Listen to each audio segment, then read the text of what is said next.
એક નાનકડા ગામડામાં એક ભાઈ સંગીતનો એક તારો લઈને, તંબુરાનો એક તાર લઈને વગાડતો વગાડતો ફરે ને જાતને મહાન સંગીતજ્ઞ સમજે.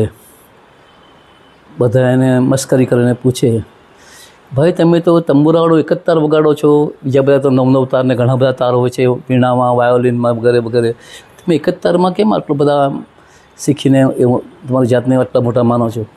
અરે ભાઈ તને ભાન ના પડે, સંગીતમાં કેવું છે, આ બધા જ વારાફરતી એકો તાર વગાડીને મુખ્ય તાર શોધી રહ્યા છે. એ મેં શોધી કાઢ્યો છે, એટલે મારો એક તાર એમના ઘણા બધા તાર કરતાં વધારે કિંમતી છે. સમજાય અને વધારે મજા આવશે.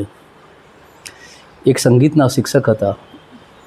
એમણે સંગીતના પાઠશાળા ચલાવતા હતા, ક્લાસ ચલાવતા હતા, વર્ગ ચલાવતા હતા. એમાં જોયું કે એક જ નિયમ રાખેલો, કોઈએ પણ આવીને સ્પષ્ટ સંગીતમાં જ વાત કરવાની. સાહેબ કેમ છો, સાહેબ આવું, એ ટાઈપનું સંગીતમાં જ વાત કરવાની. એકવાર એક છોકરો દોડતો દોડતો આવ્યો અને કીધું, સાહેબ સાહેબ સાહેબ સાહેબ ગુસ્સો થયા, તને કીધું છે સંગીતમાં જ ગાવાનું, આ મારો વર્ગ છે, હું કામ જ ચાલશે. તો કે સાહેબ ના ના, મારે તારી વાત સાંભળવી નથી.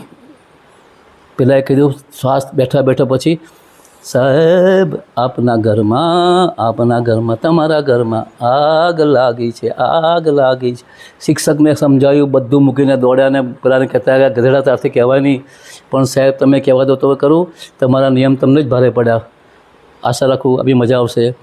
Laughter is best medicine. Enjoy with and have a nice day, good time. See ya.